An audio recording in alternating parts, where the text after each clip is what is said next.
Greetings, friends. Special greetings to you, subscribers, who take the time to view these videos. Some of you take the time to share them with others as you deem the content to be relevant enough that others might need to hear and participate in the discussions. In this episode of Time of Reckoning, I just want to zoom in a bit on the murders committed against those Asian Americans. There are those who are speculating whether or not it's a hate crime. There are those who are saying it's obviously a hate crime. There are those who are saying there are not enough evidence to suggest yet it is a hate crime. And every time these acts of hate is perpetrated against other groups in the United States other than whites, we can sense a reaction from the authorities that leave a lot to be desired. Whenever there is an act of terror from persons regarded as Islamic militants or persons who are radicalized by Islamic militants, whether they are residents, citizens of the United States, if you notice the measures meted out to those ones and how they're treated and the level of aggressiveness that is put into the apprehension of, the putting away of these ones, and the nature of the discussion taking place, whether they should face a death penalty or so on. But when the perpetrator of the acts of terror is a white folk, then you hear a sort of wishy-washy type of argument presented, and that is true from the presidency down to the investigators. In fact, there are some states in the United States where there are no hate crime statutes on the books. There are no laws for hate crime. So there are some states that it doesn't matter how, terrific or horrific is the better choice of word, the acts of aggression against blacks or Asians, you cannot prosecute the perpetrator for a hate crime because in that particular state or in those states, there are no hate crime statutes on their books. It is very clear that there are those whites in the United States that the authorities there seem at a loss as to how to deal with them. You have in the United States Americans, white Americans, really they are Europeans, but they have taken up residency in the United States of America long enough that they now believe that North America belongs to them. And you have those groups that are Nazis, they're not hiding it. You have Nazis there in the United States. And I'm not talking about Nazis from Germany. I'm talking about the American homegrown version of the German Nazis You have groups there called the Oath Keepers. You have groups there called the Proud Boys. You have the KKK. And these groups are labeled domestic terrorist groups by the FBI, the agency is responsible for Homeland Security, said these are domestic terrorist groups. But it's very clear that they are not treated as terrorists, though. In fact, if you recall, in the aftermath of 9/11, Mr. George Bush, the junior, was the president at the time. And he vowed that wherever these terrorists were around the world, they will find them and smoke them out, quoting him. They will find them, hunt them down, find them, and where they are hidden in hard to reach areas, they will smoke them out.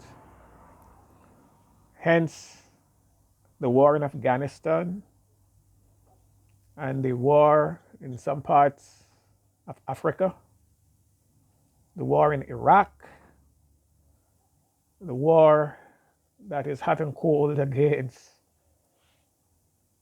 the Iraqi neighbors. And so we see the effort.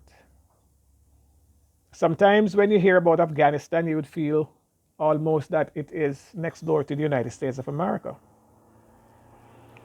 When you hear about North and South Korea, you would feel that it's a state in the United States of America. You don't believe that these countries are thousands of miles away from the United States. But according to the national security operations of America, it is their view that to keep their homeland safe, they also have to set up military posts in other countries that they deem threats to their national security. But the threat to their national security that are homegrown, they are not equipped nor prepared to deal with them. Because none of the above mentioned group, the Nazis in America, the Oath Keepers, the Proud Boys, the Ku Klux Klan, the KKK, none of these groups have been outlawed by the FBI, by the CIA, by the Department for Homeland Security. These groups are not outlawed. It is not made illegal to be members of these groups. Nobody is searching down and smoking out these ones. No. Instead, what we find is that members of these groups find themselves in the police force. They find themselves becoming judges. They find themselves as members of Congress, members of the United States Senate. They find themselves in the teaching service in the public schools. They find themselves becoming pastors of churches. And last but not least, they even find one of their own to become president of the United States. So they are deeply entrenched in the society, deeply entrenched. And they are determined, as they say, not to be outnumbered, not to be taken over numerically by any other ethnic groups, such as Asians or Africans. And so, in their effort not to be overtaken, in their effort to remain on top, there is a systematic effort on the part of these homegrown racist, terrorist, white supremacists in the United States to make sure that every now and again You just goes out there and you just pick off a few, whether they're Asians or they're Africans. Just pick them off at will. And all that is going to happen is that you're going to find a president who will just go out there and act, as they say, as a consoler and chief. You know? And it is so unfortunate that the policy of the United States, our policies, are so ridiculously double standard that it is clear even to the blind. It is clear even to the blind. The government and authorities of the USA, they believe firmly that the only way to contain the threat of terror from outside the United States is to go and destroy all what they deem to be equipment and infrastructure of groups that they feel could do them harm from thousands of miles away. So one of the first acts as president by Joe Biden was to go and bomb places in Syria that, according to him, were places used by persons who were terrorists. I would like to ask Mr. Biden, where in the United States are the places used by the Proud Boys, used by the KKK, used by the Nazis and the Oath Keepers, those same guys who nearly overthrow your government before it even starts on January 6th? Where are these people housed? Why is there no effort to seek out and bomb these places? Standards are double, isn't it? Standards are double. So you get the feeling that in the United States, lives are precious, lives are sacred, but outside the United States, it hardly matters. Hardly matters. As long as you're not in the United States, and as long as you're not labeled an Islamic terrorist, your threat is no threat to white supremacy. And it is clear to all and sundry that with all the talk, despite all the talk, all the presidents, they decide within themselves to uphold the standards of white supremacy. Don't mind the face talk, don't mind the consoling, don't mind the sympathies. There is really no serious effort to deal with white supremacy. So the agenda of the government has to be questioned. It is clear. Where is ISIS today? Where are the groups known as Al-Qaeda or Al-Qaeda? You hardly hear much about them. They will never be given a chance to reorganize everywhere it is believed, even if they get it wrong, because sometimes they might even bomb hospitals because they feel that those places are being used. They bomb schools. They bomb everywhere. But in the United States, where the Proud Boys are, where the Nazi group are, where the Oath Keepers are, where the Ku Klux Klan is, these people have headquarters. Everybody knows where they are. They're not hiding. But yet, there is no effort to deal with them. When you listen to some members of Congress speaks, they're not hiding their identity. Mr. Johnson recently said that if the rioters of January the 6th were blacks, people of Black Lives Matter, or the Antifa group, that he would be worried. But he wasn't worried because he know who they are. He know the agenda, so he wasn't worried. And when you listen to the defense of these people by a lot of the members of Congress, albeit they're Republicans, but it's just that the shoes is not on the other foot, because if the shoes was on the other foot, the Democrats, a lot of them would do the same thing, you know. So whether this system is governed by a Republican or a Democratic office holder, the institutions basically remain the same.